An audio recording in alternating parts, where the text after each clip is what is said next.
we're going to do is we have one more speaker. Barry Weisleiter is a teacher, union organizer, co-editor of Socialist Action newspaper, and chair of the NDP Socialist Caucus.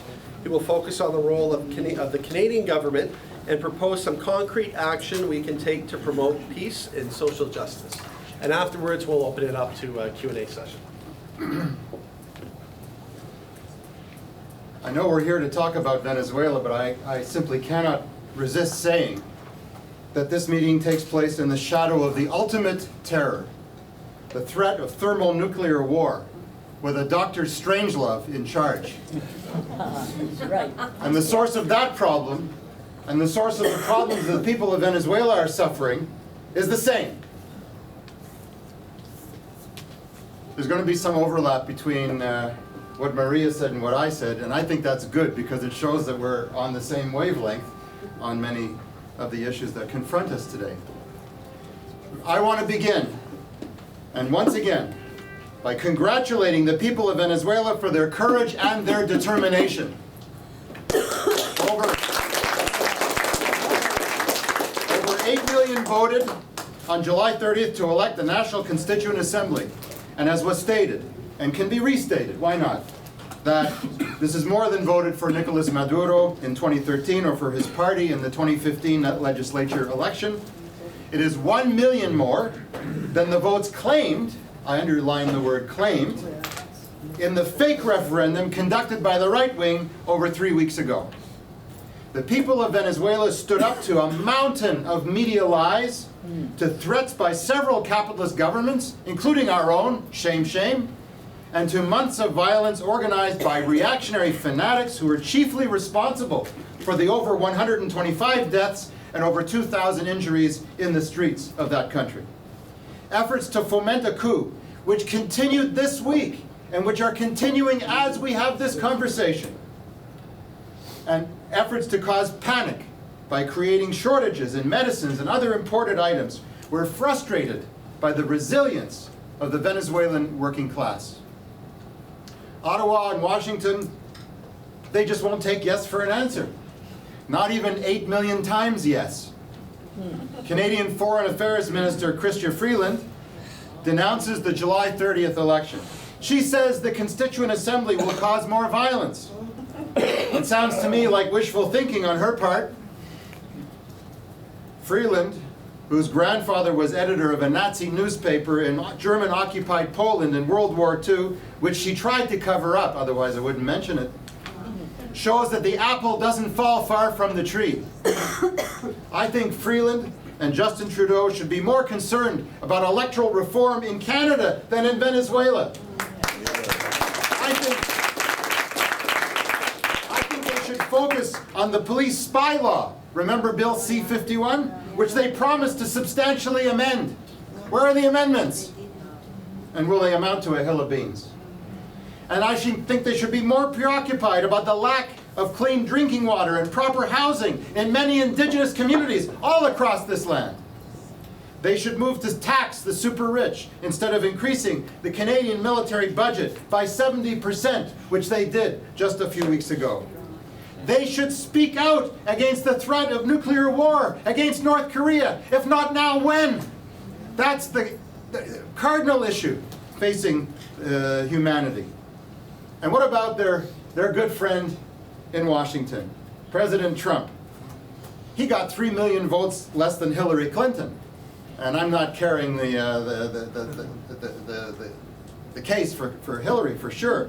But Trump has a lot of nerve to call Nicolas Maduro a dictator. Trump threatens more sanctions against Venezuela.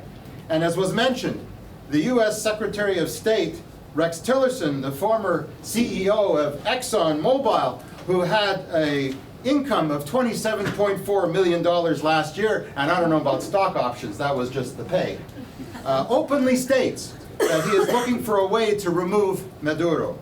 The fact is that the July 30th vote was mandated by the Venezuelan constitution, as was beautifully described in detail. But Trump and Trudeau say no. Well, please tell me, who made Donald Trump and Justin Trudeau members of Venezuela's Supreme Court? The arrogance of imperialism seems to know no bounds. And sadly, the New Democratic Party foreign affairs critic, Hélène Laverdière, called the vote illegitimate. Well, in light of the massive turnout, despite an organized right-wing boycott and acts of terror and obstruction to prevent people from going to the polls, and in light of the many achievements of the Bolivarian process, we must say that the NDP criticism is illegitimate. And it should be challenged inside the Canadian workers' movement, which we in Socialist Action fully intend to do. Clearly, a new chapter, and those of you who are familiar with the NDP Socialist Caucus and the role that we play within it know exactly what I'm talking about. And I put this issue to Nikki Ashton last night at a rally for her at a pub in Toronto. And she said, well, you know, Hélène Laverdière is not supporting her. Well, no surprise there. And what a change Nikki would bring to the office of leader of the NDP. But we need to make this an issue in the leadership race. And I said this to Nikki, and she would be here tonight if it were not for a big Palestine community dinner she's addressing right now in Mississauga. She may even show up before the evening is out. Good. Now, clearly, a new chapter in the history of Venezuela is opening. And big challenges and tests lay ahead. And of course, heads will be butted, and some eggs will be scrambled. After all, the revolution is not a tea party. Someone said that. Nicolas Maduro, in a recent speech, told the rulers of the empire, he will, quote, will not be taken for a sucker. In other words, this is no time to put faith in conciliation or the OAS or any third party. It's time, in our view, for the Venezuelan working class to settle accounts with the exploiters, the hoarders, the drug smugglers, the banksters, and the violent thugs who would burn not only Chavistas, but every leftist, every union member, every person who benefits from social housing, public medicine, and education. That's the stakes now faced by the working class of the world. Support for Venezuela is crucial as the hour of reckoning approaches. The road forward is workers' power. The road forward, in our view, is socialist revolution. The road Russia took 100 years ago under the leadership of Lenin and Trotsky. The road traveled by Cuba in 1959 under the leadership of Fidel Castro, Che Guevara, Heidi Santamaria, and Vilma Espin, and many others. As Che said, I quote, "The revolution will be a socialist revolution, or it will be a caricature of a revolution." Close quote. Now, I would be remiss if I didn't state our concerns about the Bolivarian process in recent years. And of course, bureaucracy and corruption are not new problems in the underdeveloped countries, or anywhere for that matter. But efforts to collaborate with sectors of the bourgeoisie to delay expropriation of the commanding heights of the economy, especially the big banks, giant landlords, and foreign capital, only emboldened the right wing to disrupt the economy and to organize for counter-revolution. That's what we are seeing now. They were given time and space. We need, I hope, it's for the Venezuelan people to decide, of course, but I'm hoping that that space will be closed tight. Workers everywhere have reason to fear imperialism and domestic reactionaries. We remember 1973. Who was alive in 1973? Who was reading the newspapers then? You know what I'm talking about. There must not be a repeat of the tragedy of Chile in September 1973, where Salvador Allende applied the brakes and he brought General Pinochet into his cabinet, hoping to appease the bourgeoisie. The direction today should be clear. Forward to socialism, and our task here is crystal clear as well. We need to work together in the Toronto Venezuela Solidarity Committee and to build similar bodies all across Canada.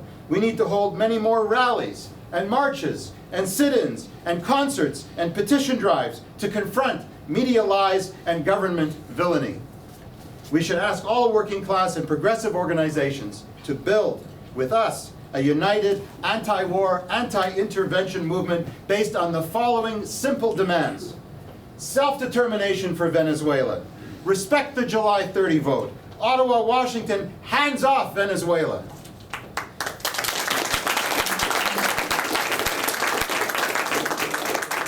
So that, my friends, is what Socialist Action will be doing with our partners, with all of our energy in the coming days and weeks.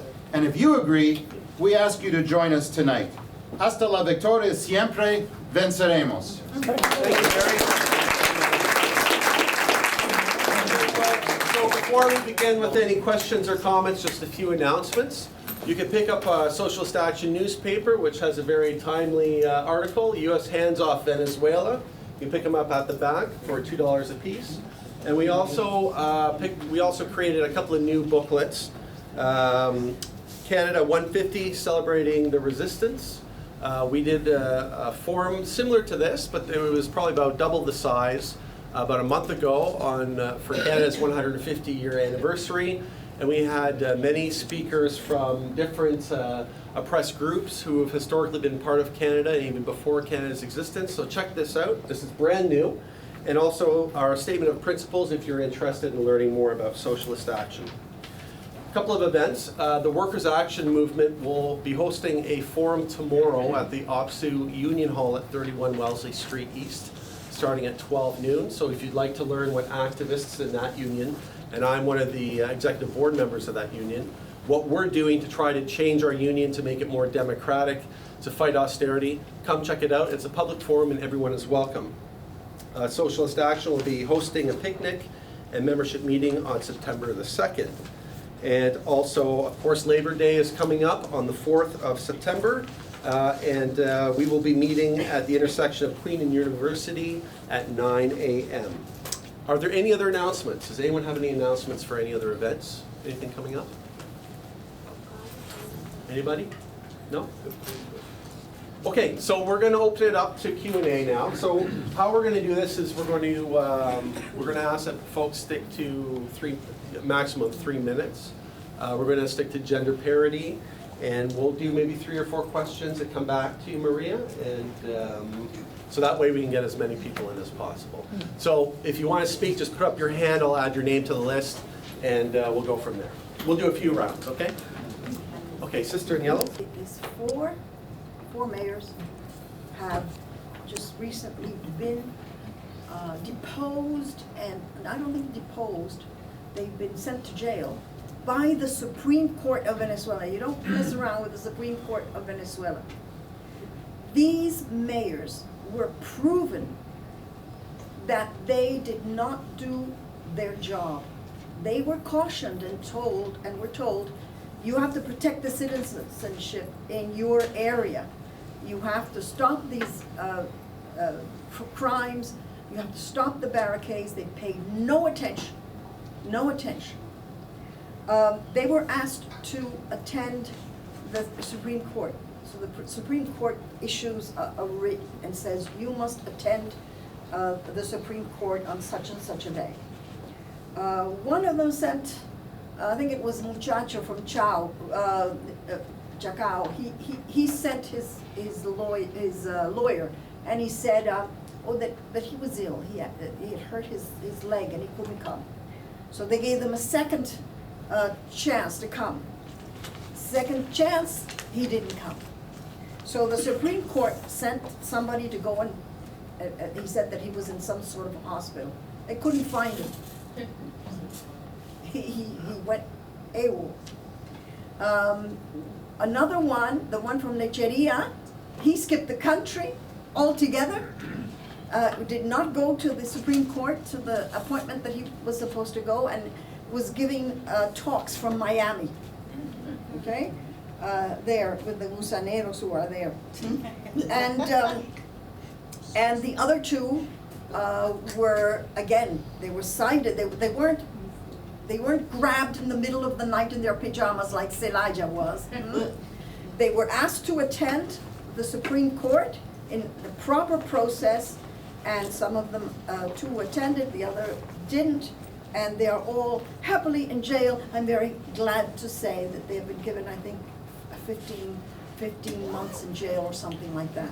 Because it was their job to keep the peace in those 8 areas. And they refused to do it because they were openly with the opposition. Listen, a mayor like that wouldn't last, 5 minutes in Canada. We wouldn't accept 1 minute of what these mayors have done. So I have no sympathy for them. I'm very glad. We need justice in Venezuela. Question about peace.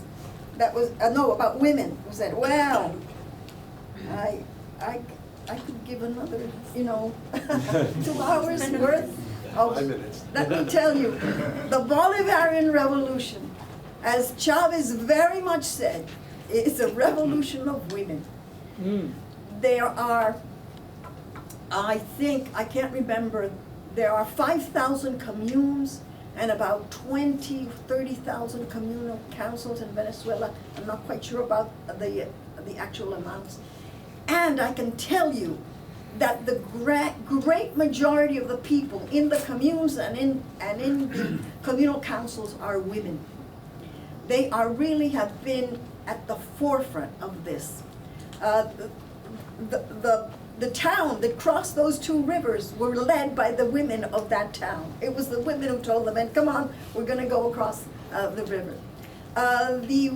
And you can see that by the membership of women in the PSUV, for example, which is the party of the Chavistas. You can see that in many, well, I'll just give you one example. We have had 2 women who have been ministers of the defense of Venezuela. I'm waiting to see a woman minister of the defense here in Canada. I may have to sit down there for a long, long time to wait for that. And then of course there are the whole series of programs for women. Let me just start with the agrarian reform. Agrarian reform is very important.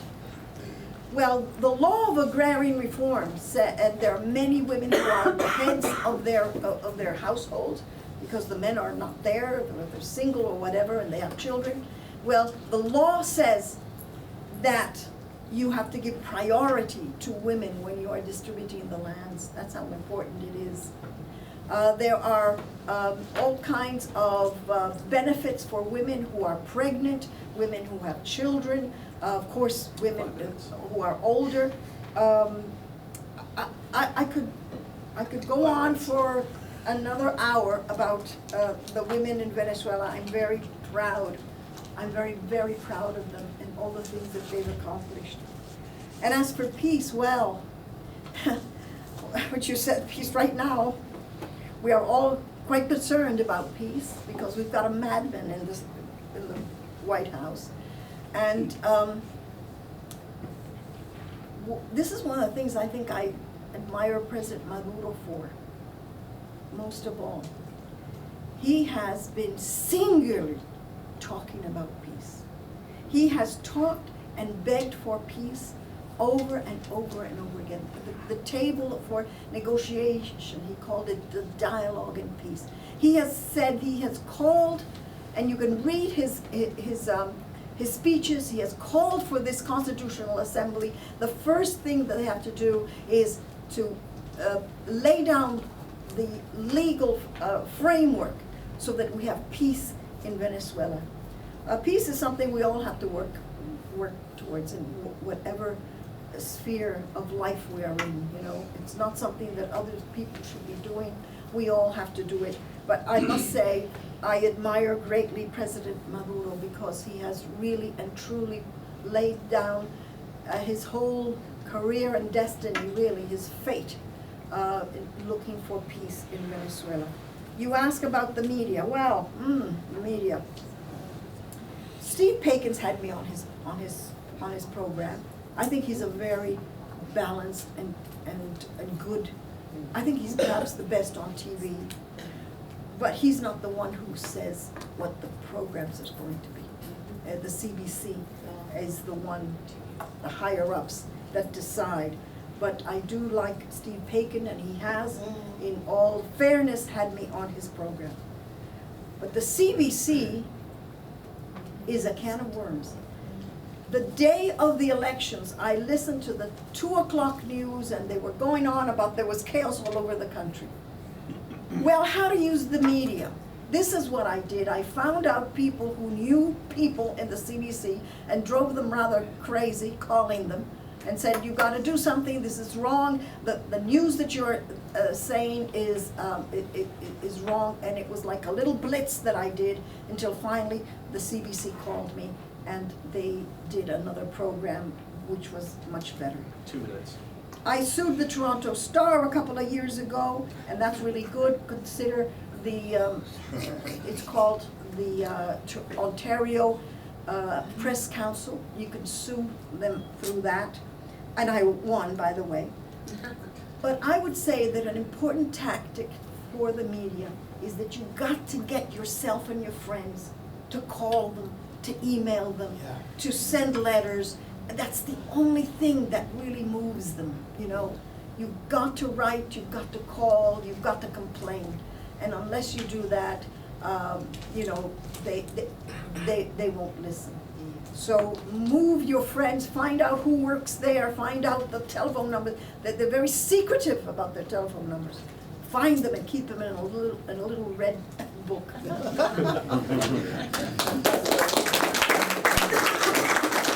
Okay, so, brother? It's a lack of food.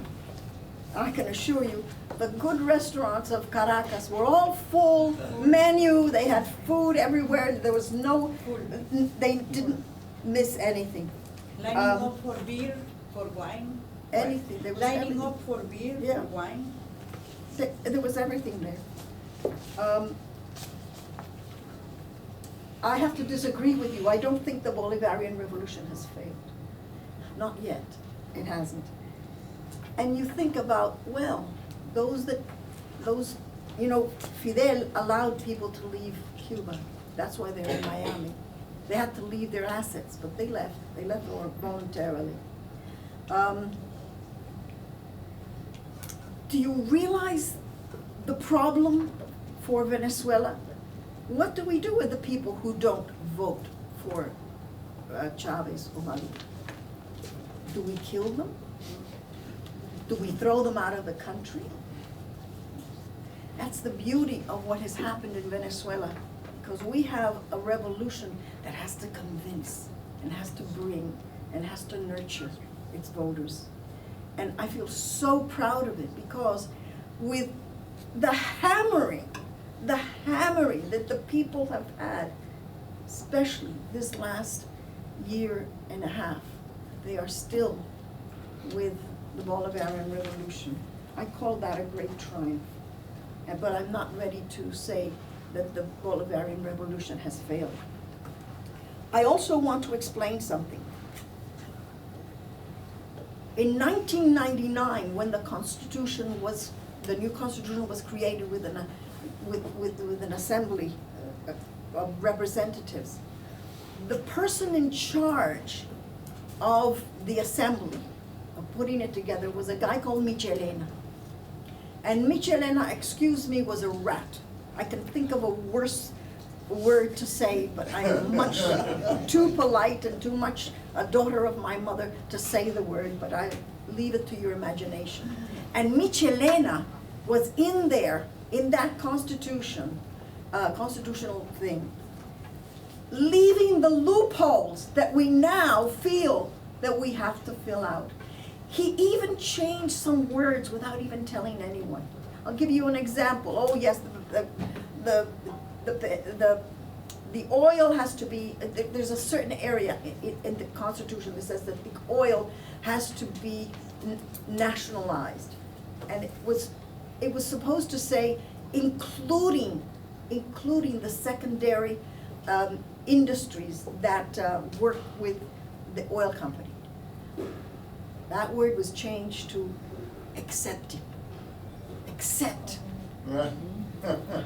So you see, there were things like this all over. And at that time, 1999, President Chavez had not said that the road forward was through socialism. He said that in 2005.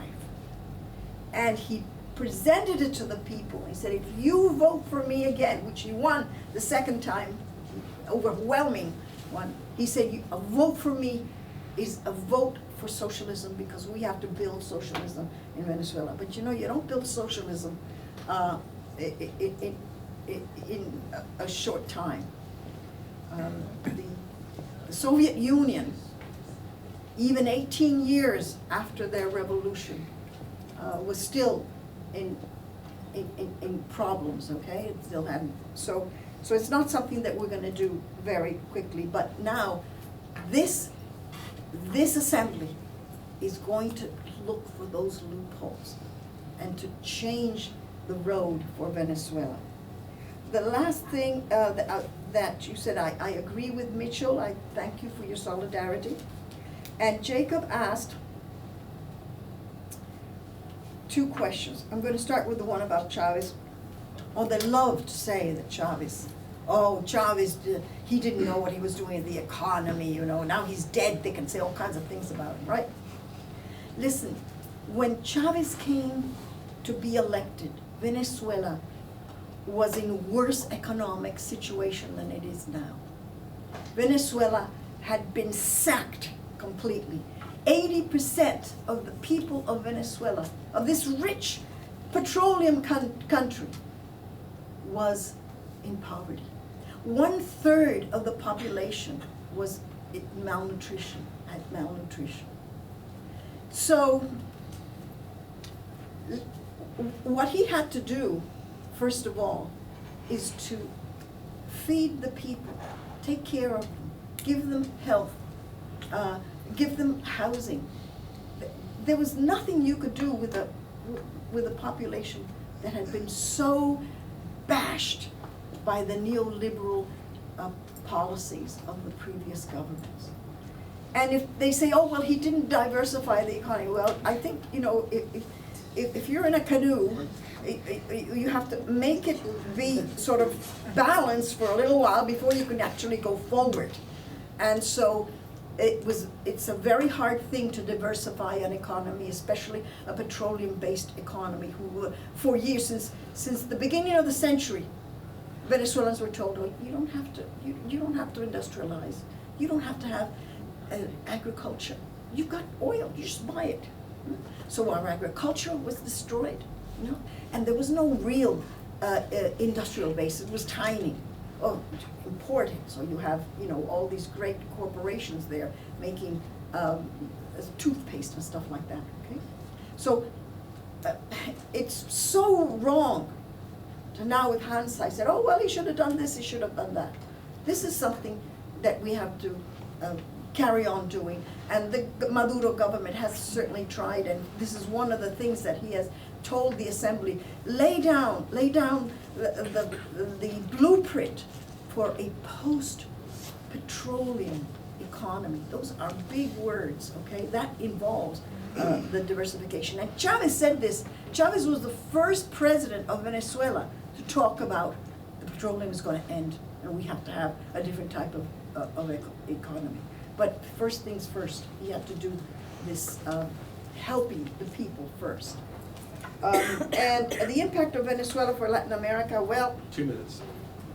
I think I touched upon that.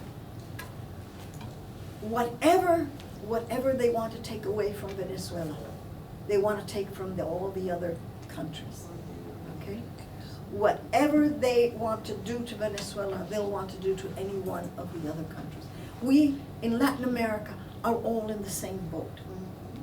And Venezuela, with Chavez, opened the door to the integration of Latin America. It was because of Chavez and Fidel that we have CELAC and UNASUR, that we have Telesur, that we have Petrocaribe, that we became, under the ideal of Bolivar, that Latin America had to be together to, in order to solve its real problems like poverty and misery and exclusion and all of that. So historically, where Venezuela goes, the rest of Latin America goes. It was Venezuela that liberated 5 other countries, you know, in the 1800s. And it was Venezuela who opened the floodgate for new constitutions, for example, and for the integration of Latin America. So yes, Venezuela is very important. I'm not saying it because I'm Venezuelan and I'm somehow, super, egotistical. I'm saying it as a historian that it really is important, and as a political analyst that I can tell you the eyes of Latin America are on Venezuela right now. Thank you, Maria. Okay, I think I'm going to close the list. So I've got 4 speakers on here. Barry? Well, I was asked a question a while ago, so I think I'm going to answer it. But I just wanted to say that in preface, Venezuela in Spanish means little Are against the government. Against the government. The government has 2 television stations, and it has several radio stations. So when this happened during Chavez's presidency, the media was absolutely insane against Chavez and against the government. So they managed to pass a law that was actually a mirror to the CRTC law that we have here, and one that they have in several countries in Spain. Things like, adult programs have to be put in after 10 o'clock at night, and, children shouldn't see this, and you should not say racist things on TV. All these kind of rules of ethics that was passed. That didn't stop them. So one of the things that Chavez said is that he said something, I am not going to stop freedom of the media. What we need is more of it. So what he did was he allowed or helped or promoted all kinds of communities and groups to have their own radio and TV stations. So you'd have a TV station in the middle of a huge sort of slum area, and the people were making TV in their area with their own ideas, with their own things that worked them what they wanted to. I went to one of these, and they were so creative. Radio stations. So then all of a sudden there are about 300 community radios. Now these are not radios that are run by a bureaucracy. They're not run by the government. I don't think we don't have that type of sort of organizational ability to have done that. So there were all these little radios, and I visited them, and not all of them, but I visited several of them, and they were absolutely marvelous. I remember the Radio Ali Primera, I remember the radio of Katia. I mean, they were wonderful. They were putting on shows and programs about their communities, what they liked. What was the TV in Venezuela like? These telenovelas, these are novels, soap operas, where the young lady was always very beautiful and very blonde, and the bad guy was always very dark and very ugly looking, or black or whatever. I mean, it was just horrific. I remember in my house, we were forbidden to watch any of that. They were just so terrible. So what happened was that with the Bolivarian government, there was a multiplication of community radios everywhere, and several small TV stations here and there. But unfortunately, the main radio stations and the main TV, the main media, and the newspapers are very much in the hands of the opposition. And it's really hard because, well, now we have a law that kind of, makes them be better than they were before. But I would say that in Venezuela there is more than freedom of expression. Everybody says whatever they want and criticizes whatever they want. And you know, you can't go to Venezuela and put on a radio or a TV without hearing. I mean, if any of you have been to Venezuela, you know what I'm talking about. There is no kind of censorship anywhere. Okay, about Colombia. Well, first thing I have to tell you about Colombia is that I don't think there are two countries that are so alike than Colombia and Venezuela. We are brothers and sisters. Our culture, our history, our heroes, our geography. I mean, we're so similar, Colombia and Venezuela. Unfortunately, politically, we're like that, you know, in terms of the government, because the government of Colombia is extremely right-wing, and the government of Colombia has done something which I find unforgivable, and that is that it has allowed 7 American bases on its territory. These 7 American bases, and I hear this from my Colombian friends, why are they there? They're not there for Colombia, they're there for Venezuela. They are arrows pointing towards Venezuela. And my friend here is absolutely right. Nobody talks about these falsos positivos that he was talking about. You know, people are grabbed, they're killed, they're put into, these uniforms, and they said, oh look, we killed these guerrillas. I think they've been doing this. People are disappearing. There are 2 million Colombian refugees in Venezuela. Wow. And Venezuela has given them, some of them citizenship if they wanted. They can have all the social benefits that the Venezuelans can have.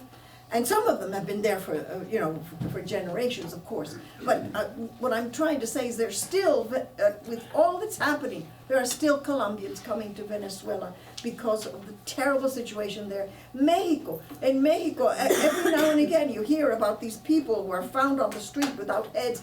The narco traffic in Mexico is horrendous.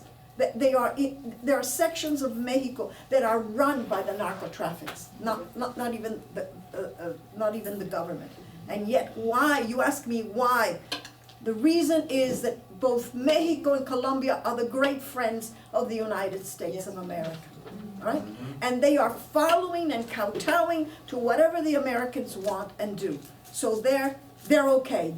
It's okay for them to kill, it's okay for them to kidnap, it's okay for them to abuse their people. And it's a terrible injustice. And Venezuela is being used as a little sort of a boogeyman. Now, I've just been reading the internet. They are whacking Corbyn over the head over Venezuela. Corbyn, who was a great progressive fellow, and I hope he'll be the next Prime Minister of England. Well, he stood up for Venezuela. He said, no, they've done very good things in Venezuela. Now they're saying, oh, look, this guy is terrible. He wants to turn Britain into Venezuela. So Venezuela has become a bit of a whipping boy, okay? A whipping boy of the extreme fascist right wing. And that is the truth. I'm not insulting them. I am describing them. This is exactly what is happening. So, fortunately, many people do not believe what they read in the press and do not believe what they see on TV and try and find out for themselves what is really happening. I hope one day the Bolivarian Revolution will come to Colombia. That is my greatest wish. My greatest wish for my family. And I have to tell you something. There's always talk about Colombia invading Venezuela. And it could happen. Colombia's army is about 4 times bigger than Venezuela's. Venezuela's army has never fought a war. It's never fought a war. The Colombian army is formidable. It has spent 50 years in a war with its own people, with the guerrillas. They are not only formidable, not only 4 times bigger than the Venezuelan one, but they've got the 7 American bases there with all this, the latest equipment that they've got. So it's terrifying when you say to Venezuelans that the Colombians may invade us. They're terrified because they know of this. But I'll tell you something. The government and the elites of Colombia are terrified of Venezuelans. They're terrified of the Bolivarian revolution. Because if it should happen that they try something against Venezuela, they will have domestic problems. Because so many Colombians have their family also in Venezuela. There's so many Colombians who know what they have been suffering and who know that their government hasn't been with them. So they will have their own insurrection if they try against Venezuela. And so I think, personally, that it's the people of Colombia who are defending Venezuela. Thank you so much. Thank you. Thank you. Thank you so much, Maria, for coming and giving that fantastic presentation. Let's do another round.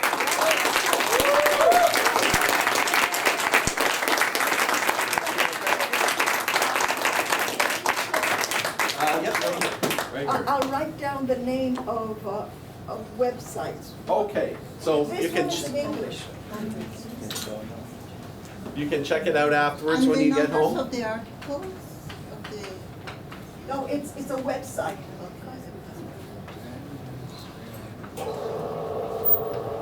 Okay, so while Maria's writing those addresses down for you to check everything out. Thanks for coming out, everyone. This is a great turnout. We probably had 55, 60 people out. It's fantastic. We need to have more events like this. If you would like to get involved in this issue, you can participate in the Venezuela Solidarity Committee. And also, if you'd like to change society, as has been mentioned by a few folks, comrades, please consider joining Socialist Action. We have lots of information. In fact, we're going to go to the pub after this, so if you want to continue the discussion, join us at the Duke of York pub at Prince Arthur in Bedford, and have a great evening. Thank you.